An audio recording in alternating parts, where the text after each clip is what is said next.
In a quiet neighborhood lived a loving widow named Mama Grace and her two beautiful daughters, Ada and Amara.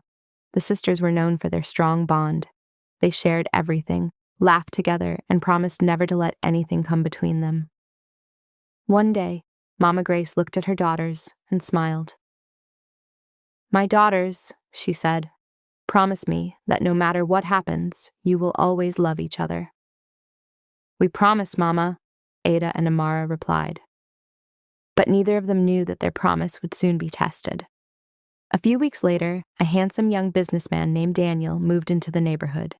He was kind, charming, and respectful. Before long, both Ada and Amara secretly fell in love with him. Neither sister knew about the other's feelings. One afternoon, Ada excitedly approached her mother. "Mama, I think I've found the man I want to marry." Mama Grace smiled warmly. "That's wonderful, my daughter. What is his name?" "Daniel," Ada replied. At that very moment, Amara walked into the room.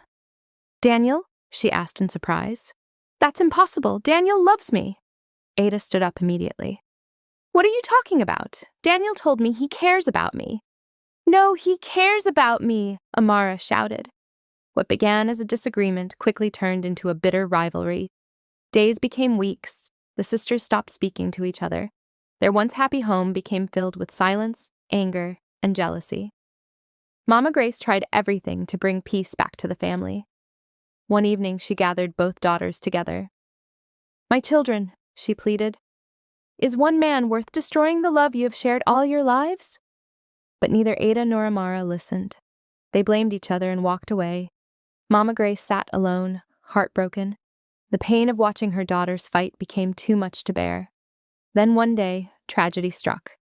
Mama Grace suddenly collapsed and was rushed to the hospital. When Ada and Amara arrived, they were terrified. The doctor looked at them sadly. "Your mother's condition was made worse by emotional stress," he explained. The sisters were overwhelmed with guilt. Tears filled their eyes as they realized what their fighting had done. Then unexpectedly, Daniel arrived at the hospital. There was something he needed to tell them. "I'm sorry," Daniel said, "but I'm engaged to someone else. I never intended to come between you two." The sisters froze in shock. All those weeks of anger, all those painful arguments, all the tears their mother had shed. And it had all been for nothing. Ada looked at Amara and began to cry. "We broke Mama's heart over a man who was never ours." Amara nodded through her tears. "Please forgive me, sister." The two sisters embraced tightly. For the first time in weeks, they remembered what truly mattered. Not Daniel, not jealousy, but family. Moments